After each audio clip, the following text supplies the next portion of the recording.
नमस्ते दोस्तों, मैं हूं प्रदीप कुमार। आप देख रहे हैं डिजिटल मार्केट। वीडियो शुरू करने से पहले बता दूं कि ये वीडियो एक एजुकेशनल पर्पज के लिए। अगर आप कोई भी फाइनेंशियल इन्वेस्टमेंट करते हो तो अपने फाइनेंशियल एडवाइजर से सलाह जरूर लें या फिर अपनी सोच समझ के साथ ही इन्वेस्टमेंट करें। अगर आपको कोई भी फाइनेंशियल लॉस होता है स्टॉक मार्केट में तो उसके लिए ये वीडियो रिस्पॉन्सिबल नहीं रहेगी। तो चलो दोस्तों, वीडियो शुरू करते हैं। आज हम बात करने वाले हैं sublet energy system limited stock के बारे में। अगर इसके करंट प्राइस की बात करें तो 1291 रुपए 80 पैसा इसका करंटली प्राइस अभी चल रहा है। देखो, स्टॉक के अंदर जो सबसे बड़ी बिग न्यूज है वो मैं आपको बता देता हूँ कि यहाँ पे जो लिक्विडिटी है वो पूरी तरह से खत्म हो चुकी है। नाम मात्र की यहाँ पे लिक्विडिटी रह गई और इसी स्टॉक अब जबरदस्त भागने वाला है। या तो ये आज से भागेगा, अगर आज से नहीं भागेगा तो मंडे से इसमें आपको जबरदस्त अपर सर्किट देखने को मिलेगा। और इसका जो आने वाला अपकमिंग टारगेट है, देखो यहाँ पे आज मैं कोई भी फंडामेंटल या फिर आपको क्वार्टरली रिजल्ट नहीं बताऊंगा, सीधा शॉर्ट फॉर्म में बताऊंगा कि इसका जो आने वाला टारगेट है वो कम से कम 1600 रुपए का है, जिसको ये सितंबर के एंड में और अगस्त के स्टार्टिंग में अचीव करके ही रहेगा। मतलब अपने जो अपर सर्किट है उसकी जो सबसे हायर वैल्यू है उसको ये अचीव करे ही करेगा। ठीक है, सबसे जबरदस्त यहाँ पे गुड न्यूज यही है स्वेलेक्ट एनर्जी सिस्टम लिमिटेड स्टॉक के अंदर। ठीक है, ये स्टॉक अब दौड़ने वाला है, ताबड़तोड़ भागने वाला है। तो यहाँ पे अगर आप इंट्राडे खेलने की कोशिश कर रहे हो तो एक हफ्ते तो बिल्कुल ही इंट्राडे को बंद कर दो, क्योंकि जैसे आप इंट्राडे खेलोगे आपका सारा माल ये समेट लेंगे। ठीक है, उसके बाद आप दोबारा शेयर खरीद ही नहीं पाओगे, क्योंकि इतने ज्यादा वॉल्यूम में वहां पे स्टॉक लगने वाले हैं कि आपको दोबारा शेयर मिलना ही मुश्किल हो जाएगा। और आप एक अच्छे खासे रिटर्न से हाथ धो बैठोगे। जो आपने 3-4 महीने अच्छा खासा वेट किया है वो सारा मेहनत आपका पानी में चला जाएगा। ठीक है, अब मैं बात करने वाला हूं कि जो इसके अंदर गिरावट थी पिछले 2 या 3 महीने से, उनके पीछे सबसे बड़े रीजन कौन से हैं।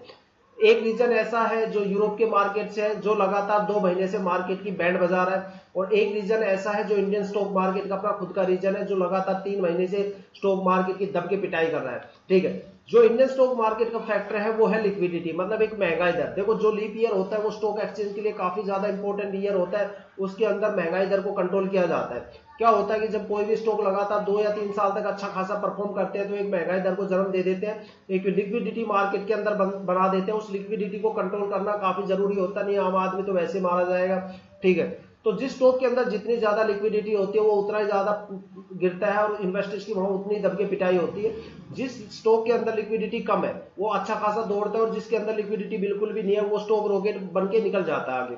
ठीक है, चाहे स्टॉक के कितने भी अच्छे फंडामेंटल के हो। देखो, फंडामेंटल क्वार्टरली रिजल्ट हमेशा कंपनी को चलाते हैं, वो कभी स्टॉक को नहीं चलाते। स्टॉक को चलाने के लिए जिस ईंधन की जरूरत होती है वो ईंधन होता है लिक्विडिटी। और लिक्विडिटी की सही मात्रा होना काफी जरूरी होती है। अगर लिक्विडिटी ज्यादा हो जाती है तो गेम बच जाता है, चाहे फंडामेंटल कितने जबरदस्त क्यों ना हो, चाहे उसमें टाटा मोटर के फंडामेंटल ही क्यों ना डाल दो। अब बात करते हैं दूसरे फैक्टर जिसकी वजह से मार्केट में सबसे जबरदस्त बैंड और कुटाई का माहौल बना हुआ था।